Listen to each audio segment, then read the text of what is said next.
ગઈકાલે સાંજે જય ભવાની ગ્રુપના અગ્રણી રાજુભાઈ ઠક્કર દ્વારા વડીલ વંદના સિનિયર સિટીઝન સ્નેહ મિલન તથા સંકલ્પ સંમેલનનું આયોજન કરવામાં આવ્યું હતું, જેમાં મોટી સંખ્યામાં સિનિયર સિટીઝનો ઉપસ્થિત રહ્યા હતા. આટલાદરા પોલીસ સ્ટેશનના પીઆઈ તથા રાજુભાઈ ઠક્કર સહપરિવાર સાથે આ પ્રોગ્રામમાં ઉપસ્થિત રહ્યા હતા. સાથે મતદાનને જરૂરી છે તેવા સંકલ્પ પણ લેવામાં આવ્યા, જેમાં મોટી સંખ્યામાં લોકોએ સંકલ્પ લીધો હતો. 100% મતદાન કરીએ તેવો સંકલ્પ લીધો હતો.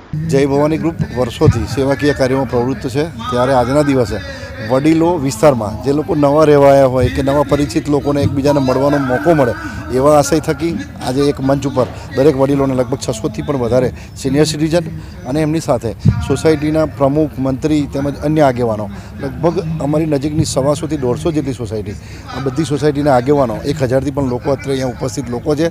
ત્યારે આજના દિવસે એ લોકો ભેગા મળી અને એક સંકલ્પ લે કે 100% મતદાન, જે આપણા મુખ્યમંત્રીને આપણા વડાપ્રધાનશ્રીનું જે આહવાન છે કે 100% મતદાન ચોક્કસ ચૂંટણી પંચે પણ જાહેર કર્યું કે એક આ સંકલ્પ લેવો જોઈએ. તો અમે આ વિસ્તાર માટે ચોક્કસ એક સંકલ્પબદ્ધ બનીએ છીએ અને આજના દિવસે સૌને સંકલ્પ લેવડાવીશું કે 100% મતદાન કરીએ અને ભારતના વિકાસમાં આપણા સૌનું યોગદાન હોય અને વિસ્તારના સૌ વડીલો એક મંચ પર પોતાની અલગ આગવા અંદાજમાં એકબીજાથી ખુશ રહે અને મળતા રહે એવા આશય સાથે જય ભવાની.